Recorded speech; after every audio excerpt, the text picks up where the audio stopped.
brought to you by Mint Mobile. Stay tuned for a special offer at the end of the show.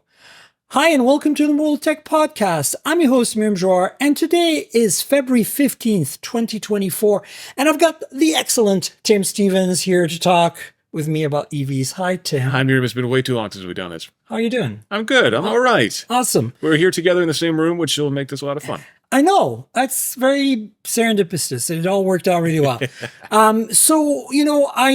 haven't done an EV episode in a while together, and a lot of stuff has happened. And I know that we've done a few car episodes with the audience. I've had Chris Davies on a couple of times, but I think we haven't really talked about like the state of EVs. Like, where are we going? What are we observing? And there's a lot of stuff going on right now. Yeah, right? It's a really interesting time right now because there's just a little bit of trepidation from a lot of people, and we're seeing a massive increase in like negative response to EVs in general, and it's just like things are cooling off just a little bit, so everyone's freaking out, which is kind of bothering me because this isn't a startup. This is this is real. Yeah. So what's your take on that? Actually, let's talk about this negative news perception. Yeah. Do you think it's fabricated? Do you think we're not talking about conspiracy theories on this podcast, obviously, but We'll talk about aliens later. Yeah, I can't help but feel that perhaps, there is a kind of a movement to kind of quell the EV hype. There is. Yeah. But does it naturally happen as a backlash to, the kind of, government intervention trying to give us some incentives to go EV and pushing those mandates? Or do you think it's just artificially created by some, big evil corp somewhere? Yeah, I mean, it's a little hard to blame it on big oil, I think, but it is a little weird. I've pondered this question myself quite a bit, and it is strange because it does seem like there's some degree of organization behind there, it. right? Like it feels like it's happening. But I think by and large, it is people who are just anti-change,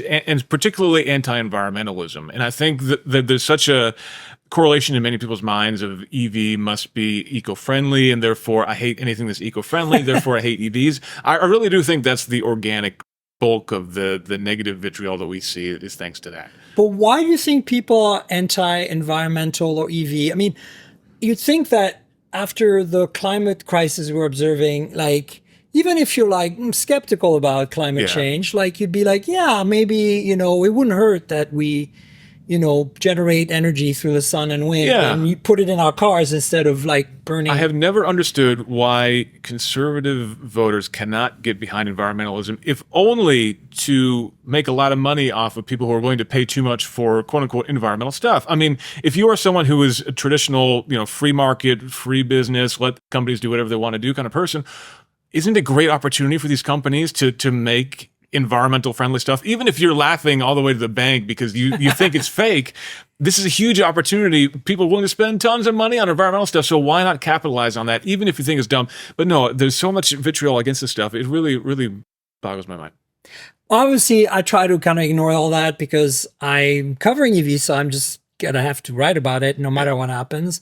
And I don't really feel like writing about, how EVs might not be a thing, because I don't believe in that. I do really, truly believe that inevitably, for better or for worse, as a car enthusiast, I have some qualms here because you and I both love a gas car with a stick shift. Yeah. Something lightweight, something, engaging, something analog that, has a kind of a delayed reaction a bit. It's all very, very compelling, but to me, the more I think about it, the more I look at where the industry is going, the more I look at what technology is doing and what's happening with that, the more I'm thinking that's nostalgia at this point. I feel like eventually, yes, you might keep your MR2 or whatever. I might keep some kind of convertible 2-door sports car with a stick in my garage, but we'll be driving it on weekends on the few roads that we can still drive it on, and maybe eventually on the track. Yeah. Right? 10 years from now, maybe. I think probably longer than 10 years. But it's going to take a while. But yeah, for sure. No one is taking anyone's cars away from them at this point. But I think, having lived with an EV as a personal vehicle for years now, it's just such a nice experience to get into. If I need to go to the store and get a gallon of milk or whatever, it's so much more peaceful. It's so much more calm. And it's really hard to explain that to someone who hasn't lived with an EV. Yeah. how much more calming it is just to get into an EV, to push a button and drive away silently with no internal combustion going on. No vibrations. Yeah. And everything is so easy, like acceleration, deceleration. And then with the low center of gravity, everything handles better. Now you have more weight to contend with, and that sometimes does come into play. Sure. You feel it. But most companies have figured that out too now. Right. Like you said, I have an MR2. It's a very loud car. I have an old Subaru as well, also a very loud car. I love driving those things. It's a lot of fun. But if I've got to commute to work and it's going to be a boring commute, or if I got to go to the airport at 3 a.m., which is what I had to do this morning, I would much rather be in a quiet, calm EV with new technology, with everything else. And also, I would much rather maintain a new EV than having to do all the oil changes I have to do in all my cars, transmission fluid flushes, all that stuff.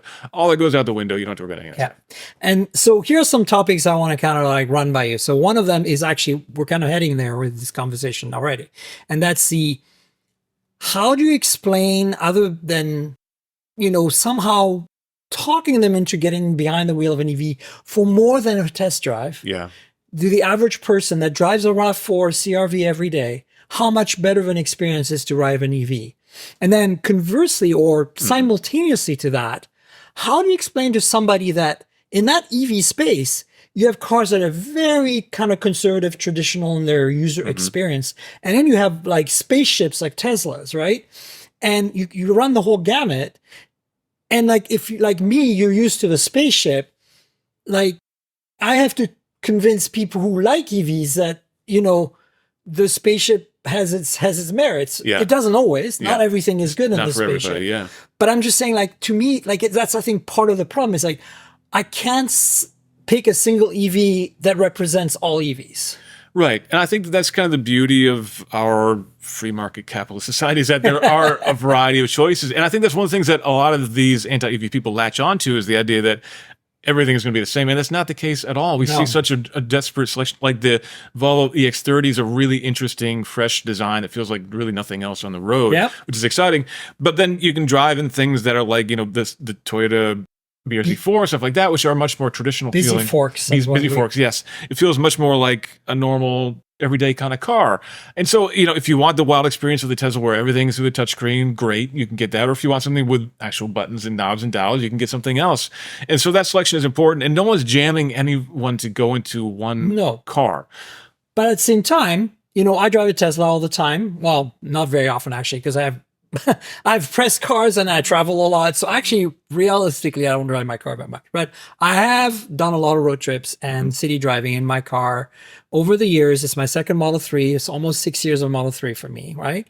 And so what I'm finding is, like, I drove the EV9 at the Kia Press event like a couple of weeks back. And then I had it as a loaner this past week in San Francisco. And I love that car. It's great, but there's so many controls in there that to me now feel vestigial. Like, do I need a light switch? I don't. Like, to me, all I would really like, which Tesla doesn't do, but I think could be done, is a single push button that brings up the menu for the lights. Like, that's, or maybe when I flash the lights, which actually what Tesla does, then you get the button. Or like on Teslas, when you push the stalk on the left, if you still have stalks, we could talk about that. It brings up the wiper menu. Like, to me, that's all I need for those controls, because not only because I'm used to it, because I feel also like the windshield wipers on Tesla, the auto work does not work. It's like, because they're using vision and it's not working. Yeah. And if you but assuming it was working, Mm-hmm. Like, do you actually need to change this often? Do you need controls for that on the stock all the time? Habit, yes, but once you live without it, like power button, that annoyed me so much on the EV9. There's a why do I need a power button? You have to remember that the EV9 is very much Kia's entry transition flavor of EV. This is an SUV for people who are coming from the Telluride or Palisade or something like that. And this is probably going to be a lot of people's first SUV. And so you want to make that transition relatively easy. So let's talk about that, because we're jumping from topics, but it's actually flowing really well. So I've just wrote a story that I filed yesterday with Lance over at Tech Radar, where I write every 2 weeks about trends and kind of opinions about EVs and where we're going, and try to educate people on these things. And I compared basically I said, I didn't say it that way because I think it wouldn't be approved by the editor, but I feel like the EV9 and the Rivian R1S to some extent are the gateway drug to the EV for Americans. 100%. I mean, short of going pickup truck, right, which isn't really panned out so well so far yet because the prices are a little too high. But at $55,000 for a rear-wheel drive short-range model, the EV9 really delivers a lot of value. Yeah, right? absolutely. And then even if you go to $63,000, which is the first all-wheel drive tier with a bigger battery, you're 15 or 14 and a bit K from a Rivian R1S base model, and you're pretty much getting 80% of that experience, short of going off-road. Plus a lot more practicality, I think, right? for families. Exactly. Yeah. And so, I feel like you're right. You're touching on something that, on one hand, the EV9 should probably have all these controls because it's trying to get to win people over. Right. But I'm imagining another scenario, which is like, I jumped from gas to, from really analog gas. Some cars I had at the time did not have ABS even, to a Tesla. And I was fine. Like, was I fine because I'm an ex or current tech journalist like you? Or was I fine because I'm a nerd? But I feel like most people adapt really well. So the question is, instead, why do we need that intermediate step?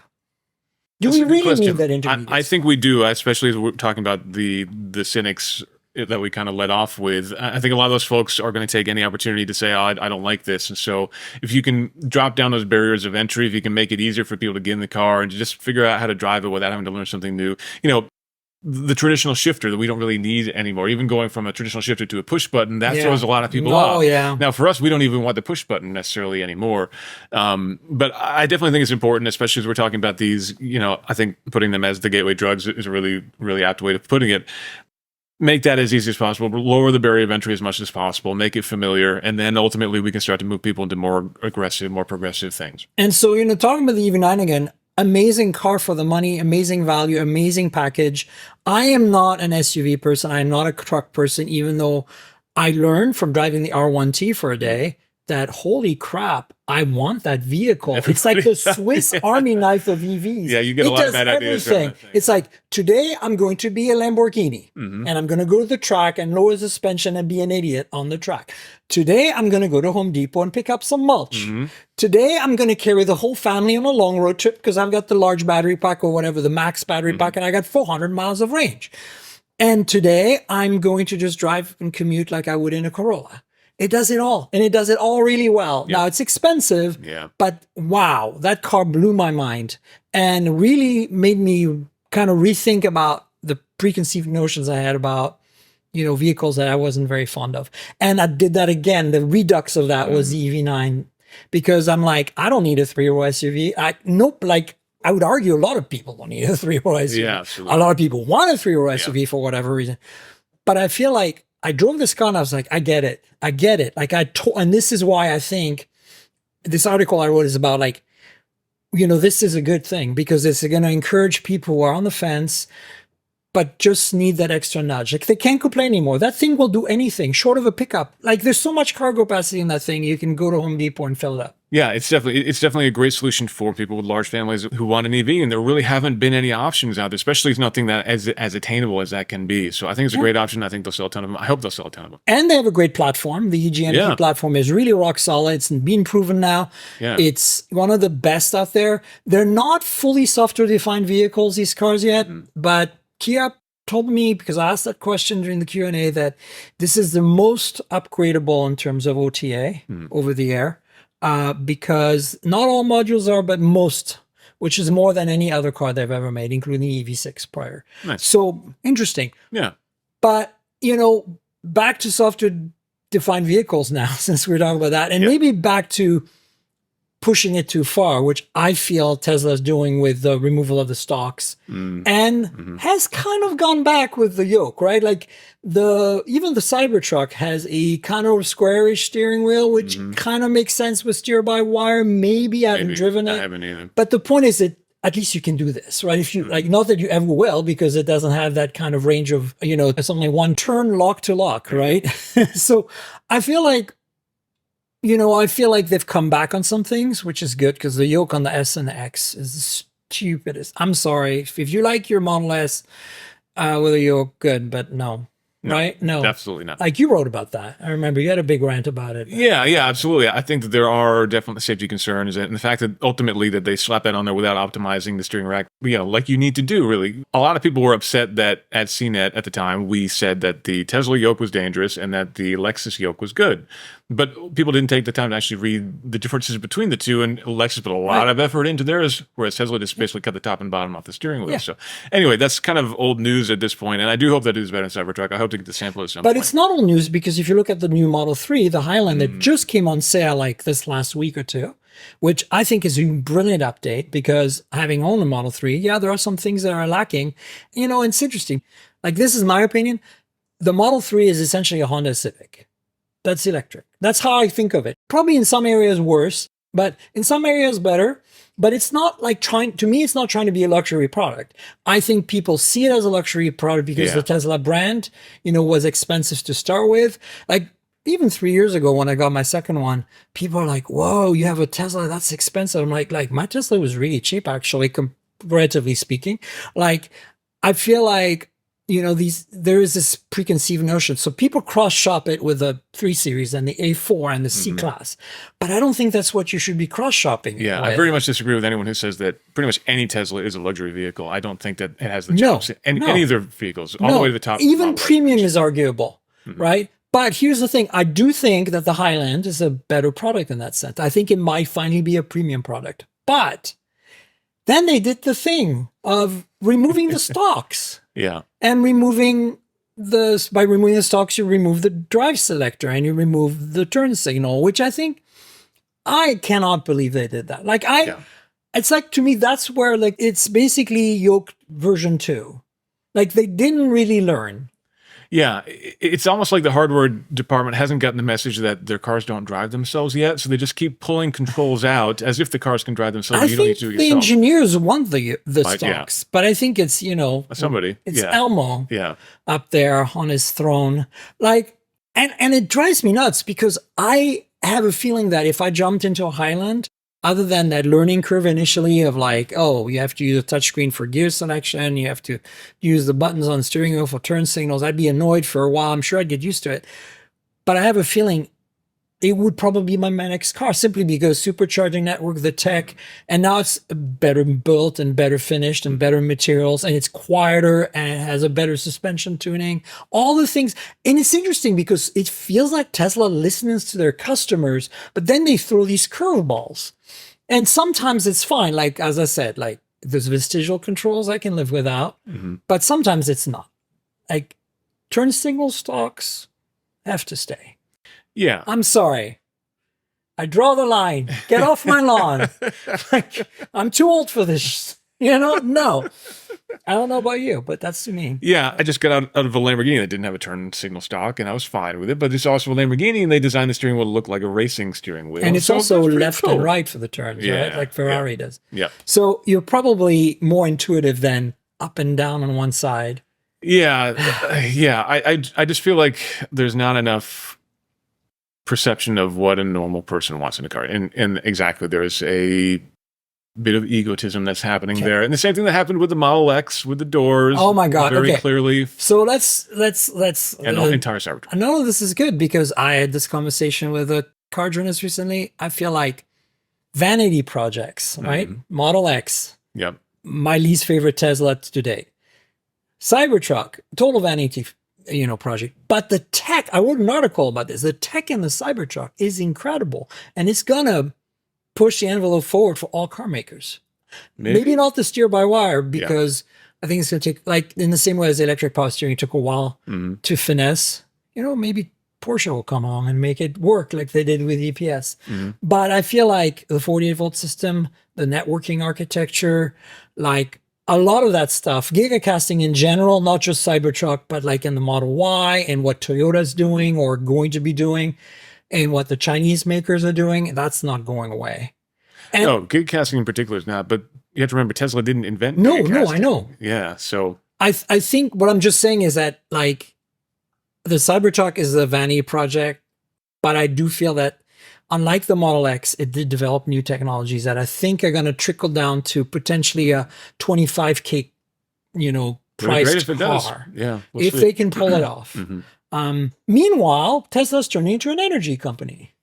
Even if they fail at making cars completely tomorrow, what's your take on that? The whole switch, like, I feel conflicted. I'm like, this crazy man now can charge every EV, and people will want to charge every EV at his station. Yeah, I have so many questions about how that's actually going to work. We got some questions recently with Jim Farley. Jim Farley, thank you. Got my CEOs confused before there. Jim Farley at Ford saying that everyone with an eligible Ford, whatever that means, probably anything that's sold in the last 12 months, something like that. I think Mach-E and F-150. Probably so. Right now it's pretty. And so that's good. I mean, I think we all assumed it was going to be free anyway, but we still don't know details about, how is the charging setup going to work?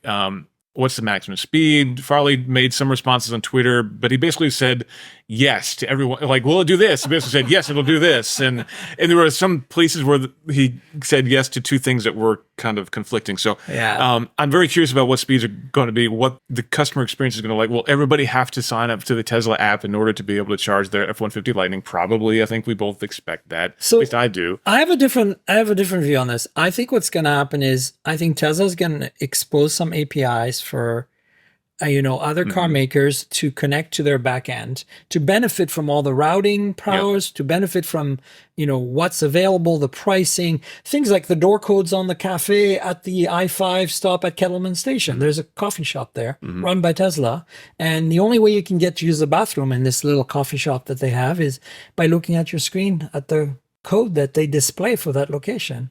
And they also have Starlink Wi-Fi in a lot of these large, this has 96 stalls. So in these large locations. So it's really highly integrated. If you're driving up with an F-150 and you can't use the bathroom, you're going to be pretty pissed, right? So I think they're going to need to integrate that stuff.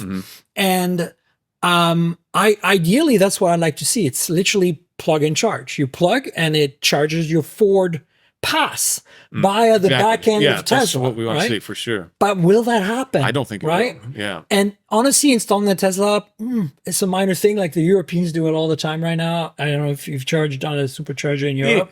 No, but I certainly have about a dozen different charging network apps on my phone right now. So it's not, another one is not the end of the world. My Tesla app worked.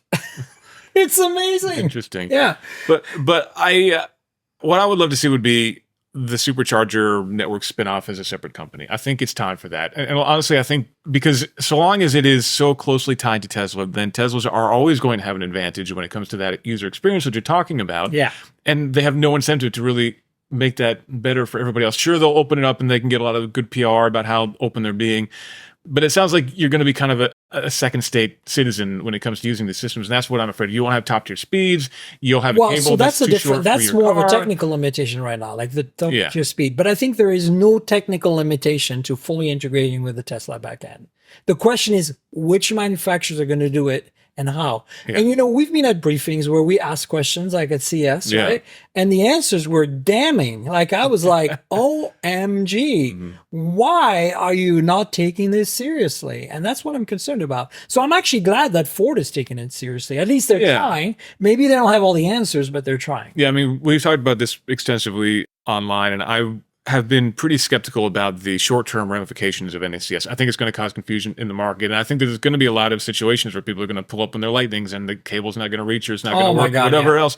But I do think in the long term it will be positive to have everybody on a new platform. I just hope that they can hurry up and get stuff like bidirectionality, 800 volts, the missing pieces that are really important to certain manufacturers. I think those need to be put in place before this is really going to be kind of a seamless transition, plus all the API stuff we've been talking about too. Yeah, so I'm hoping that at least a half or so of the companies somehow managed to integrate with Tesla's APIs, if that's indeed even an option. Yeah. I would be really surprised if Tesla didn't let them do that, because Tesla also needs to know availability, right? And for the rest of the network to work seamlessly. So I think it would make sense. But then the other thing is, your Ford F-150 Lightning or your Mach-E is not going to charge at the 250 kilowatts that I systematically get at the peak of the curve on my Model 3. Ever. Yeah. Even if they could do 250, because I think there are enough, limitations there in the hardware on the cars that, because remember, superchargers cheat, right? That they actually use underrated cables on purpose because they replace them often. And it works because the cable's shorter, cheaper to make and lighter, and it's a better experience. And it's not dangerous because they have the specs, the car is spec for it, the cabinet spec for it.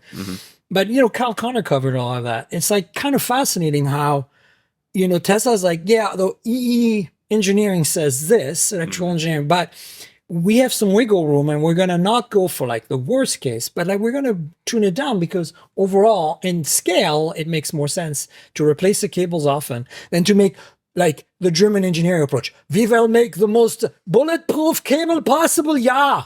Like, no. And that's why we end up with Electrify America, fire hose type cables. Yeah. So it's interesting. It is, yeah. And I don't know how that's probably why I think the Fords will derate the charge speed. Because they'll be like, whoa, I'm seeing too much heat on the port or too much current going through here. Like, let's slow it down. I think the Lightning's only 130 kilowatts anyway. Isn't it? Something pretty That's mediocre the problem. like that. They're all pretty bad. Yeah. Like there's a few outliers, EGMP from Kia Hyundai Motor Group and Genesis. There is Taycan, of course, and Lucid when done properly. But overall, like Rivian does a pretty good job, I think. They have pretty high speeds. But this is the thing that brings us to another topic, right? And again, we're skirting the software-defined vehicles talk conversation. It's like, here's how I feel. I feel like Tesla, Rivian, Lucid, the three startups, even though Tesla is not a startup, but I still call them because, compared to like Mercedes who's been around for 100 plus years, they're startups, right? The startups seem to be doing it right in terms of tech in general, not just like the infotainment, the OTA, the software-defined vehicle stuff, but even like just like the integration, vertical integration, like Apple style, right? And then of course, like charging speed, battery tech, motor tech. And then you've got, I feel like Koreans that are really kind of think of the traditional car makers are really getting it, and then you have Chinese, and the Chinese are totally doing it right. Yeah. Probably because they're just copying Tesla, which is fine. But because they have such a large, EV fleets now out there in China, and they have all these, government help for subsidies and stuff. And they've also made a quantum leap forward. I mean, Chinese cars have been around for a long time, obviously, but in terms of making cars eligible or really desirable in a global standpoint, China's only been really doing that for a handful of years. And so they made a huge leap forward. And that means they can kind of start fresh and do whatever they want to. That's what I'm saying. Yeah. And they're doing it. They're Absolutely, seem to not be encumbered like the Western traditional car makers with their legacy, because a lot of these companies have been making kind of crappy gas cars for a while, right? And so all of a sudden they were like, oh, we can clean sheet this stuff. Great, let's do it. And then they did it right by copying Tesla, or, realizing that SDVs, software-defined vehicles, are the way to go. SDVs. Look, I don't understand why we're on second and third generation EVs from traditional car makers and they're still not software-defined vehicles fully. Like, I understand there's a supply chain thing going on here with suppliers and needing to adapt, and then you need to own the firmware inside and out. Like, that's why during COVID, Tesla was like, oh, we can't buy this microcontroller for the seat controls. Well, we'll take another microcontroller and reprogram the code on that, and then we'll have a plan B. No normal car maker can do that because the supplier black boxes their seat controller, right? Right. I feel like BMW is the company that I think from the traditional standpoint is really doing strong stuff when it comes to that. Both their next gen cars, their Neue Klasse, and also the Heart of Joy that's in that thing. That car is designed to be completely BMW software from soup to nuts, the entire thing, which is great. But we're also seeing them do impressive stuff with OS 9 updates and what they can do to the car there. They had some really cool demos at CES this year, like the large language model voice assistant, which would be great. So for example, this past week I was driving, we have an iX, was trying to drive it home, really bad snow. I wanted to turn the regen down to nothing, and I couldn't find it in the menu how to do it. And so I tried asking, hey, BMW, how do I turn down brake regen? And BMW didn't know what I was asking for because they call it brake recuperation. Of course. I had to ask for the brake recuperation, and then it popped right up. Yeah, you just triggered everybody's iX. Oh, there. my goodness. I'm sorry about that if you're driving. The five of you who are driving an iX. My apologies. But the cool thing about this large language model thing is I could literally say, hey, BMW, I need to turn down the thing that increases the amount of how my car slows down when I lift off the gas pedal. And it will say, do you mean brake recuperation? And I say, what is brake recuperation? Anyway, then it can explain to me what it is. Oh, cool. And that's actually pretty neat. It turns these voice assistants into something that is actually useful, because right now you need to know the exact terminology that whatever product planner came up with to call this thing. And that's coming via software update this summer for free, which is cool. Oh, cool. And then the other thing they showed off was this remote parking demo where you can get out of your car, hit a button on the BMW app, and walk away, and somebody remotely teleports into your car using telepresence and drives your car and parks it for you. And that also is something coming via software update, which I think is, and that's a genuinely useful thing. It's like a valet driver who's not a 14-year-old kid who's going to take your car for a joyride. Maybe they are. Right, but they are. But they're limited. They can only go 8 miles an hour, so they're not going to go on a very fast joyride. But that, again, I think is a genuinely useful, tangible opportunity for software-defined vehicles. And that's, again, something that's available on a car today, which I think is pretty cool. Or not available today, but coming to a car that is available today. I didn't know you had an iX. I have an iX, yes. That was what we replaced our Model Y with. Okay, Yep. Cool. So, I feel like, I think to me, this is one of the things I'm really excited about the Chinese EVs that we're not getting, partially because they're forbidden fruit, because Europe is starting to get them, although I don't know how long that's going to last, because they're freaking out over there. Yep. But I also feel like, Polestar, Volvo, Lotus, those are brands that are owned by Geely, Geely, however you say it. I think. I never know how you say it. and they are coming to the West, to the US, because, those are established brands. And, the Polestar today, the 2 is a great car, but it's 5 years old, essentially, more than that in terms of architecture. And it's still pretty solid. The BS2 edition is, wow, I don't know if you had a chance to drive it. They definitely know how to tune the suspension. Oh my God. I just lost my mind. I was ready to trade in my Model 3 when I drove that. And then Reason took over, because I'm like, this platform, no.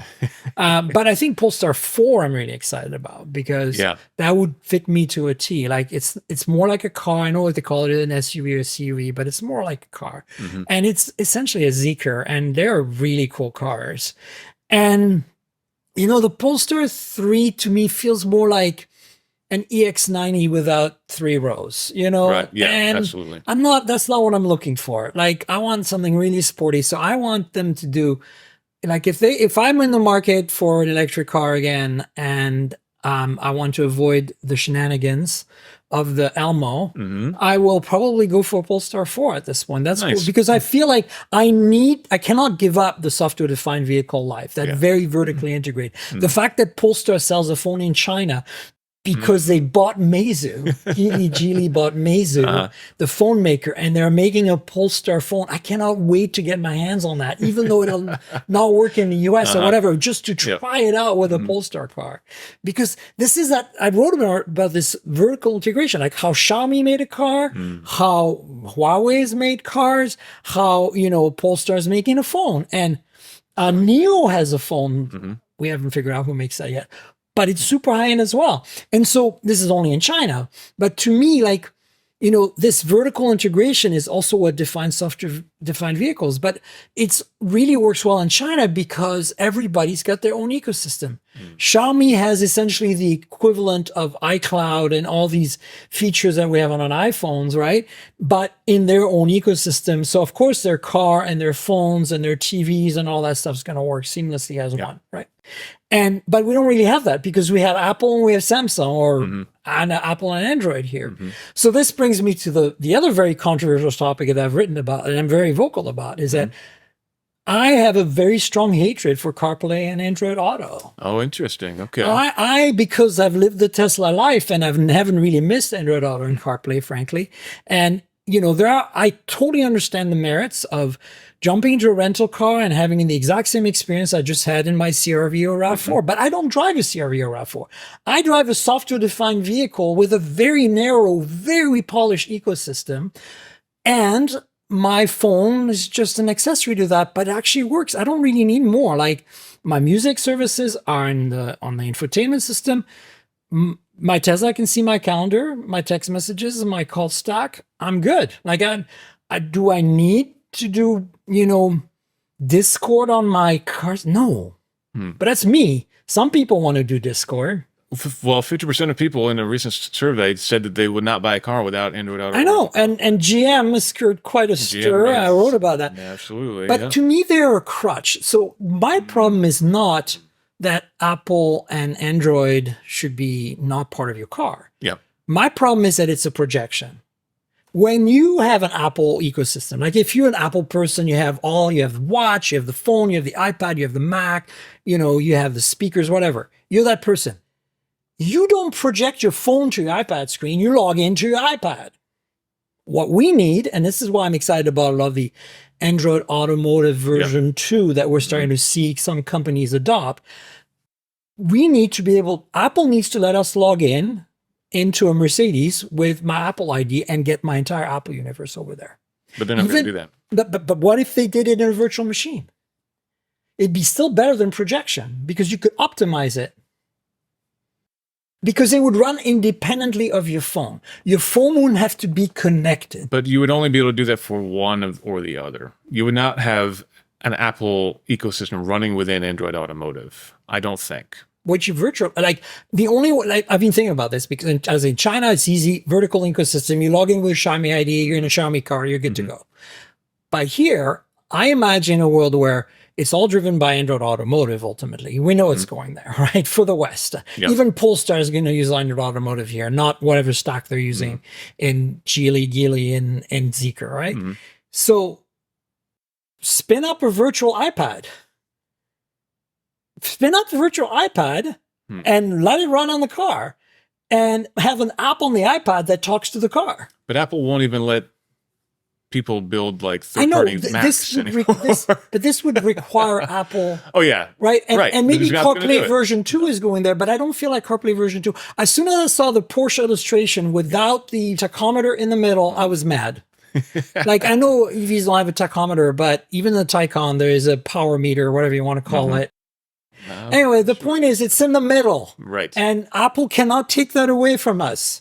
And I'm old school about that. I feel like the brand identity matters, and I think Apple can own the infotainment screen, but I think and you should have access to the data of the car, but I think that owning the cockpit screen, the actual binnacle, I think is going too far.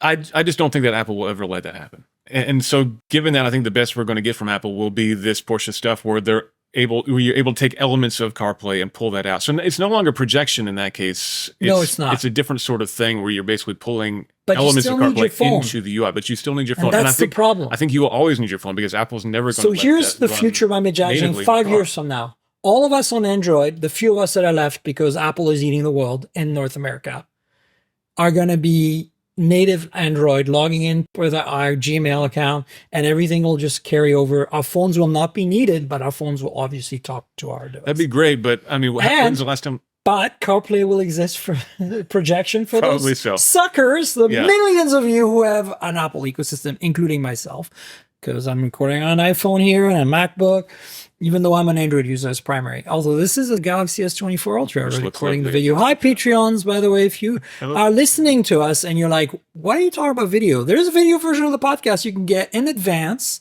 through my Patreon. So check that out. Patreon.com/TankGirl. That's Patreon.com/TNKGRL. So yeah, that's kind of, I'm not happy with I feel it's the wrong solution to project the phone. It is a crutch, but ultimately I think from a developer perspective, it's far preferable to the old solution, which was having to write your app 15 different times. No, I agree. That's not a solution. And I don't think that it's reasonable to expect that Apple will ever allow it.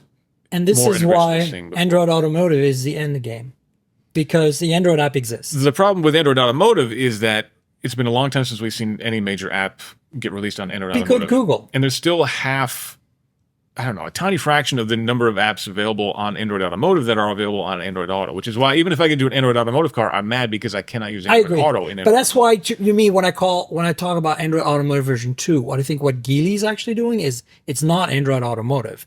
The core of it is, but they're letting you basically run your apps. And I don't know how they're going to gatekeep people doing Discord while they're driving, but there's going to be a solution, I'm sure, for that. Yeah, I'm Maybe curious they'll to- disable text input or something. I don't know. But like you can, I mean, if you own the kernel, which is open source, so you can tweak it, you can potentially, when the car is in drive, disable all video or disable all text input for certain apps. Yeah. And I would prefer that. And that's kind of what I'm envisioning. Android, like Google is either going to abandon the existing like Polestar Android Automotive that we have in Polestar 2, or because it's typical Google, or forget about it. But it doesn't mean that we could take Android and make our own Android Automotive. And that's kind of what I think about when I think of Android Automotive 2.0. Yeah, that'd be nice. I don't think they will open it up and make it easy to run your apps in there, because there are a lot of certifications that you have to go through to get your app approved into Android Auto or Apple CarPlay in terms of That was only to control please sizing. the car makers. No, it's to The please Chinese don't the U.S. care. government. It's to please the Really? U.S. government. Yes, absolutely. So it's the NHTSA and these guys. There's a NHTSA, you're ruining the party for us. volume this thick of how big your Really- inputs can be, you where know, they can they're be used. like, and I have not been affected by the Tesla NHTSA recall because I'm a reasonable human being and I use, I use my autopilot in a responsible way. And FSD is stupid. Do not buy it. seconded. Like, I'm sorry. Like, I'm just saying, like, I'm a Tesla fangirl up to a point. Okay. My point though is that I think, if you look at this recall they did, it didn't affect me because I'm a reasonable human. And thankfully it's hopefully going to bring a lot of people back to reason. But at the same time, it does annoy me and it does worry me because there are some circumstances in which I'm like, okay, this is a little too much. And I'm worried that people are never going to be able to experience how cool it can be, this technology. Like, I think we need the guardrails, but I don't think we need to implement them the way we implement. I wish there was a better way to do it. And I think technology can solve that somehow. But it's not done right now, right? Like Tesla's in-car camera at night, like I noticed I can stare at the ceiling and I can look at Theo and because it can't see me because the quality of the camera is not good enough. Yeah, absolutely. I tested Tesla versus BMW versus Mercedes-Benz versus Super Cruise and Blue Cruise, and the Tesla in-car camera didn't care what I did. I could look at the floor. But now it nags you in the daytime. Oh no! This was after that. Didn't matter. For me, it started nagging me when I wasn't paying attention at the road. So it's definitely working. But my point is, it's very janky. Yeah, like lots of Tesla things. Many. And but I also feel like NHTSA, like is I feel like we need regulation, but we have to be careful not to step on innovation. And I feel like there are some things that you can only do in the real world. Yeah, you can't simulate millions of cars driving millions of random roads in the world and feed the neural networks of the machine learning algorithm without unleashing real cars out there that run the algorithms. I would argue you could do a hell of a lot better job than Tesla has done. Oh, for sure. But I'm just saying, like, NHTSA, I feel like the government, the regulators are like, no, you cannot. And I'm like, no, guys, this is the only way we're going to be able to get there. And are we getting there? I don't even know if we're getting there. Do we need to get there? I don't even know if we need to get there. I'm actually very conflicted about that. At the same time, I live in a city where Waymo operates, and it's amazing. Every time I get in a Waymo car, because I do it so rarely, because I always have press cars or something, it's like 3 months have gone by, and it's better. Just like when I first got autopilot in my first Model 3, where every 3 months, it was a radical improvement. When I first got autopilot, it drove like a drunken toddler, and I was scared for my life. And now it's like, it's pretty rugged, like it's pretty reliable. It works really well, as long as you do what you're supposed to do, pilot monitoring, which is like, to me, it's not the word autopilot that's the problem. It's you're monitoring, you're the pilot monitoring, the airplane's not going to see the flock of geese when it's on autopilot. Well, your Tesla's not going to see the box in the middle of the road on the freeway when it's on autopilot. So I think I'm a little more loosey-goosey on this stuff, but I also feel like, I see Waymo and they're improving so much. It drives better. These cars drive better than 90% of the people on the roads out there. And then every now and then it has an hallucination because it's a freaking AI. And it's like, I'm going to drive into the side of this car. And you're like, that was stupid, but it's never hit anything. My point is it eventually stops just in time. At least for me, it has been. But I've literally been on the wrong side of the street heading towards a bunch of parked cars. And Waymo suddenly realized and stopped and went like, that's not good. And then it, like, kind of hesitated for a while in the middle of the wrong side of the road with cars honking and stuff. But it's at city speeds. The worst it's going to be, it's like, it's not like it's going to go through a red light, I'm going to get T-boned, right? It's like I'm going to hit another car and it's going to be some paint job damage. And, you know, I might. Well, as we saw with Cruise. Cruise also, Cruise was not doing it right. Oh, yeah, right? Absolutely. Like Cruise, I think, had a deficiency in the way they ran their operation across the board, including their messaging and PR, right. You know. But to counter your point about letting these companies test, I think that's why we need some more rigid guardrails to prevent Cruise from doing what they were doing and what Uber was doing before. I forgot. Oh my God! Uber was doing a couple years ago. Uber, right in Phoenix, right, with the Volvo EX90. Yeah. Look, I'm just saying that like Waymo shows that we can get close, and it's getting better all the time. I don't think full autonomy is necessarily something we should go after. When I drove the Level 3 from Mercedes, I was kind of like, oh, from a technical point of view, this is brilliant. This is amazing. Yeah. They've really thought of everything. But then it was like, it's 40 miles an hour. Like, who cares? Yeah, I was more impressed by the Level 2 functionality. Exactly. Once I started being pilot monitoring again, I was much more excited. Because now it's automatically passing cars. It's going as fast as you want to. And even like if you think about the BMW solution where it's going to be tracking your retina to do lane changes, I mean, stuff like that's really cool versus the Level 3 system that can only do 40 miles an hour. Exactly. So the question is, how much should NHTSA interfere with the development of Level 2 Plus, which is what I call the auto lane change, where you're still monitoring, you're still in charge, you're still responsible? Yeah. Right? It's a tough one. I think when it comes to ensuring that you are paying attention, that you are responsible, that's fine. But yeah, everything after that, I think is debatable. But I think that every manufacturer should be taking some reasonable precaution to make sure that you are actually paying attention. And Tesla historically has not. Oh, no. They're terrible about it. They're very loosey-goosey. In fact, you can still buy on eBay these little electronic modules that like, did you read about that? Super Cruise Buddy and stuff like that. Yeah, it's so bad. Where it like wiggles the wheel, but virtually for you, right? Like and stuff like that. It's like one of the old, they used to make a USB thing that would jiggle your mouse and your screen. Sue the crap out of these people. If you want to be useful, this is one thing you should be doing. But look, I think this is, going back to the stuff to define the technology, for me, it's like, I feel like when I'm driving these vehicles, I mean, I think part of it is because I'm a nerd and techie, and part of it is because I'm a car journalist and I have access and I've driven these cars. But I think that I feel like I live in a complete parallel universe to the average person in a car out there. Like my experience is so radically different. It's so much, I'm living Futurama right now. Every time I get in an EV and in a car and I think that's part of the problem with the change that people are afraid of. I mean, I think. Yeah.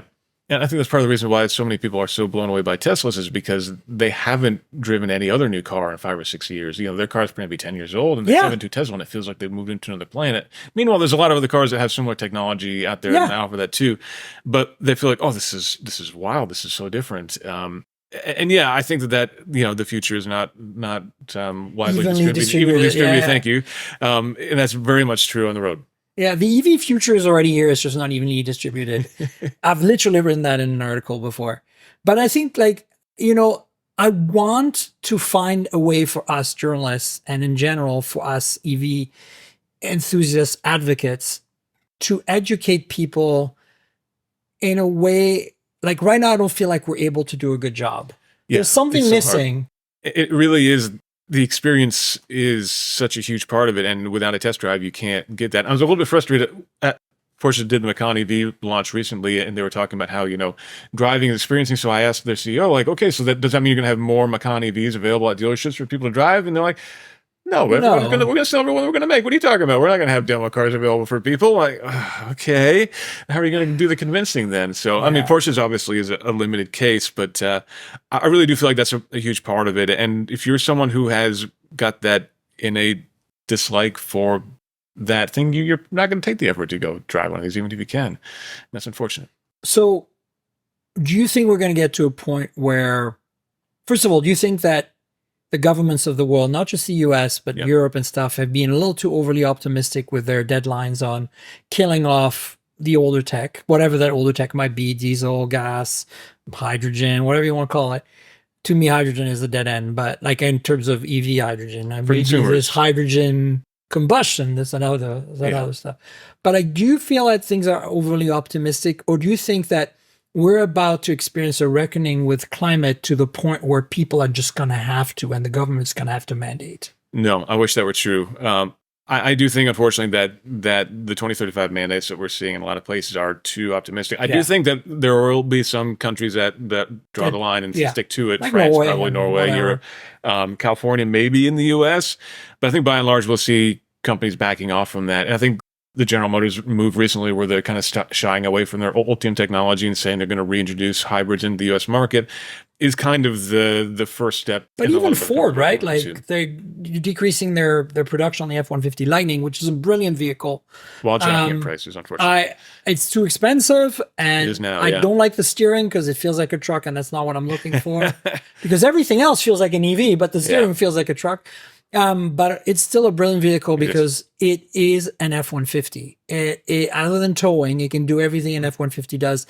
And you can use all the accessories of an F-150, like the caps for your bed, the freaking accessories. If you want to actually use your truck as a contractor or something like that, it is a better truck than any other truck on the market right now. You can think of the money you could save on generator rentals and things like that. It would be an amazing solution, but a lot of people just don't want to even think about it. Yeah. So, I mean, do you think so? Part of me, the cynical part of me says GM and Ford are doing this because they're like, you know, that narrative is out there of like EVs are failing, right? So they're like, well, you know, we have a profitable business. It's not the future, but we have this profitable business with internal combustion vehicles and hybrids that we could probably leverage. Part of it, me, is saying that's kind of what's happening, but part of me is also like, you know, it's a business, it's the economics of it, right? Yeah. But don't you think that if they put all their effort into making a $25,000 EV, like the Bolt was, like whether it's Ford and forget Stellantis, they're lost, or GM, or even the Germans, like the ID2 All or whatever it was that I went to see in Germany last year, awesome. Like, do you think that if these cars were made and they were costing what they did, and they brought that software-defined vehicle technology, trickled it down, and still gave us good performance and good experience, that people would jump ship faster? I mean, besides the EV9 and the third row SUVs and the pickup trucks that this market demands. Yeah. Do you think that would help? Yeah, cost is definitely the number one concern that most people raise when it comes to making that switch to EVs. And I think that is definitely something that if we could get that out of the way, that would be a huge part of it. And then we could get the volume going. And then I would like to think that the charging issue would kind of take care of itself at that point, because you would have enough volume that it would be a profitable enough endeavor that companies would actually be competing with each other rather than just existing in islands off of highways. Like, I feel like access to supercharger network, no matter how it's executed, is going to be a net positive for EVs, right? Like, it's not necessarily going to be as slick as a Tesla experience, but it will definitely help everybody. I think it will be in the long run. And there's a danger, as you know, because it's like, as you said, they should spin it out. But even if they spun it out, you know, Elmo would want to own it somehow because he's a control freak. The last thing that, you know, I'm wondering about is, you know, to kind of wrap up this podcast, is I feel like we don't just have an infrastructure problem with charging. We have an infrastructure problem with car maintenance or service, car repair, body shops, car insurance around EVs. I feel like this negativity that we see in the media is influencing the people who have not experienced EVs that work in those fields and making it worse to own an EV because of it.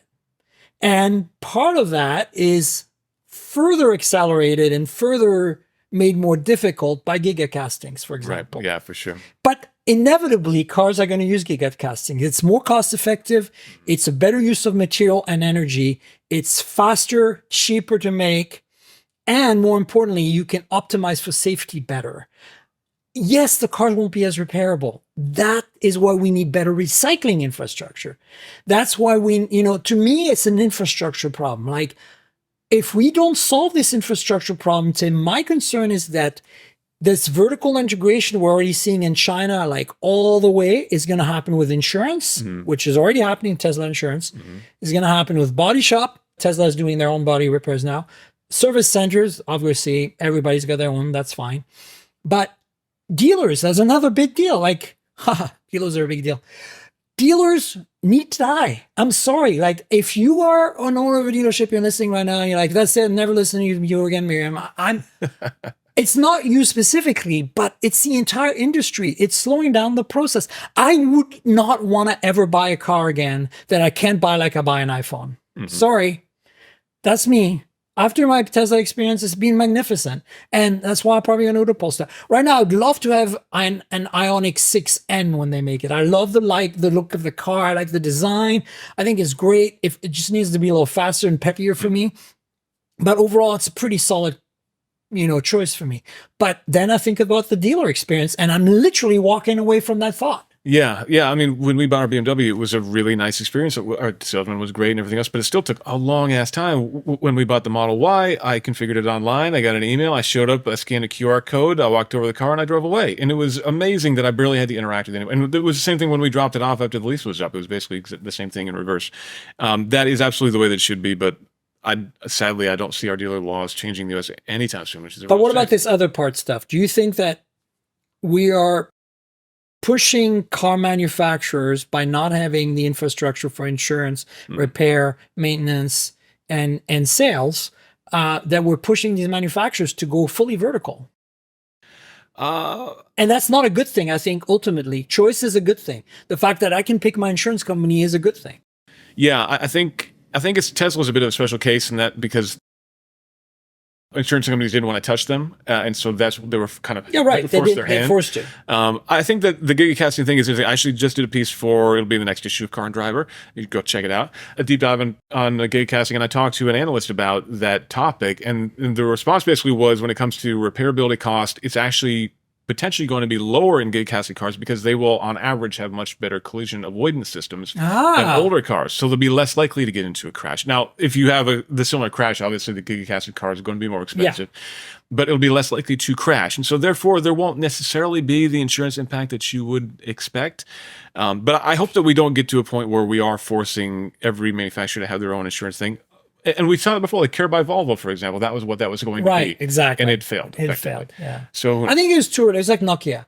The Nordic countries, they're ahead of their time, and then they don't know how to market this stuff, and then, Apple comes along and makes it happen. It's really interesting how similar this is. And you and I, went through the rise of the smartphone boom, which was really fun to watch. And it's amazing how often I think back to that now in terms of the rise of EVs. Because it's totally parallel. It's like everyone's like, Toyota is dead because they didn't have EVs soon enough. But I'm like, this is like, we're barely in the Palm Pilot days of the EV, and Apple hadn't even come to the scene yet, realistically. I mean, and obviously things don't line up exactly, but the market is still 6% or 8% in the US.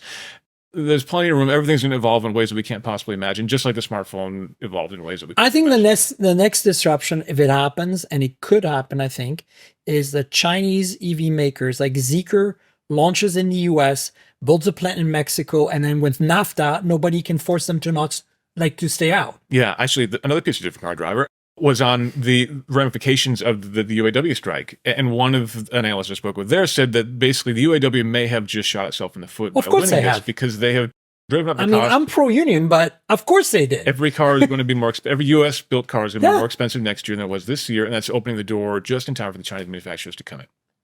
So that's my next prediction. I think that Tesla was the first disruptor, and the Chinese coming in some roundabout way are going to be the second disruptor. Honestly, I'm really excited to see what it does to China. I want it. I want the disruption, because when they make a $25,000 EV that is really compelling, that's like basically a Model 3 scaled down just a little bit with all the software defined goodness and everything, and show the world how great that is. And then the traditional car makers are either going to have to throw it in the towel or follow suit. And Toyota and Volkswagen will follow suit, I'm sure. Personally. But Ford and GM, I want them to, but will they? I want a $12,000 new pickup truck. You know what? You want that Toyota pickup. I want that Toyota truck. If you add on the extra costs we're going to need for some extra airbags and that kind of thing, $12,000-$15,000 pickup truck, that would be amazing. I agree. I mean, there's a lot of things we want. So many toys. Oh man, I do. When I went to Germany to see the ID2 all launch, the CEO of North America, Pablo CD, I think is his name, I talked to him and I said, give me this R model, all-wheel drive, 450 horsepower, 0 to 60 in 3.5 seconds. I will give you cash for it. And he's like, oh. And I'm like, yeah, well, that's what we want. That's what a lot of us want because, I've owned a Golf R. I loved it, but it's like a dinosaur in comparison to what you can do. But at the same time, as much as I like a Model 3 and I think a Model 3 Performance is the best EV value in terms of performance you can buy today, it's a big car. I want a small hatchback, but I want a CUV. I want a small hatchback. So that's kind of what I'm dreaming of. And then I'm also dreaming, and this is Kyle and I also kind of completely being crazy together. We did a show last year together. If you want to, I'll put in the show notes the episode number. But we've saying ID Buzz R camper. Interesting. Fender flares lowered. 3.5 to 16. Interesting. Big battery pack. Go crazy. Pop top. Yeah. Do donuts with the pop top open at the beach. Very interesting. I know it's never going to happen, but maybe one day we can 3D print our own cars and we can do that. My Prius XL it's getting there. So yeah, just need a couple of those back to back and or one of those rotary print beds kind of things. Maybe So then you could. here we're talking about what's going to happen probably when I'm dead. 3D print your own car. If cars still exist by then. Because shouldn't we all be taking public transit? Tim? That is ultimately the solution to all of our problems, but no one wants to talk about that. But I want to drive a car, Tim. Yeah, I know. Well, you too, right? Nobody takes horses to work anymore, but they still go play with their horses on the weekends. So there you go. Perfect. It's fine. All right. On that note, let's wrap up. Do you want to tell folks where they can find you on the internet, your various handles, and where you're right, like everywhere, like the most prolific freelance car journalist that I know. Thank you very much. For only doing this for a little over a year, I very much appreciate that. Yeah, you can find me at timstevens.me. I'm Tim Stevens on most social platforms these days. And I've got a Substack, but I'm going to be moving that off of Substack as soon as I can find a platform that I can afford. Everything, unfortunately, costs a lot more on Substack, and I don't make any money off that thing. But I'll figure that out. So anyway, timstevens.me is a good place, and Tim Stevens on most of the socials. I love your newsletter. Thank you very much. And I'm glad you're moving from Substack. I'm trying to get there. Okay, good.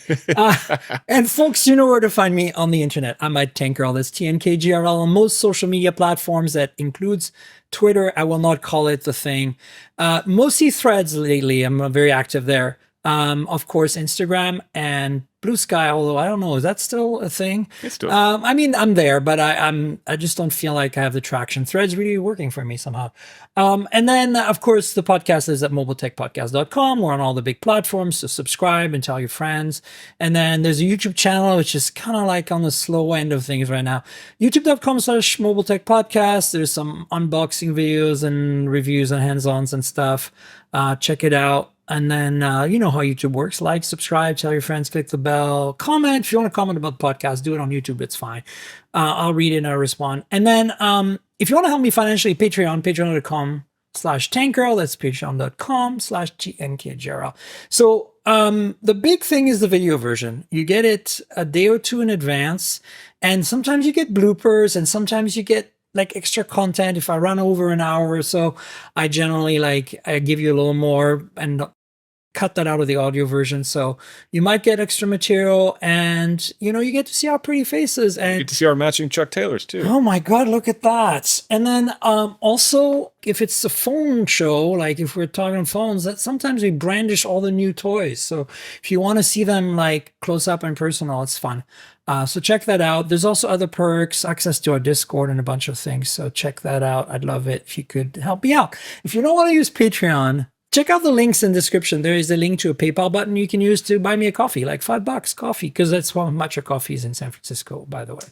Help me out if you can. I appreciate it. And I also want to thank our sponsor, Mint Mobile. So as you know, I'm constantly reviewing multiple phones, and while that's fun, it also means I'm constantly spending a lot of money for wireless service on multiple SIMs. That's where Mint Mobile comes in, and that's who I'm partnering with for today's podcast.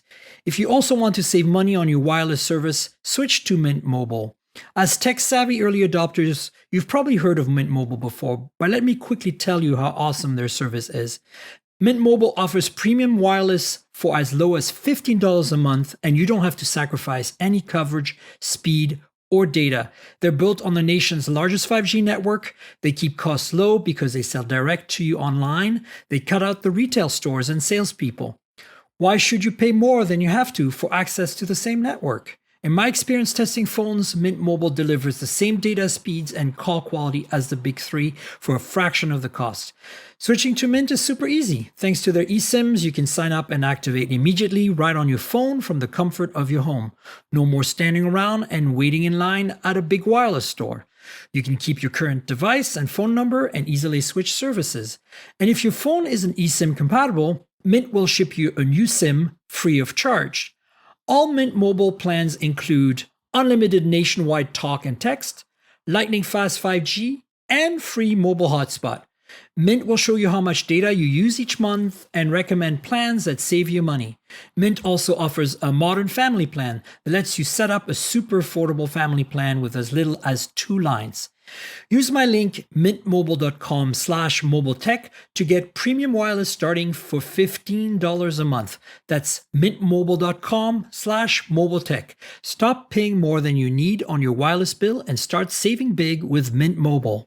And I want to thank you, Tim, for spontaneously at a hotel at a Mercedes event that we can't talk about coming to the podcast randomly. Thank you. My pleasure. All right. Folks, stay tuned. We'll have another show next week. And until then, cheers, everybody.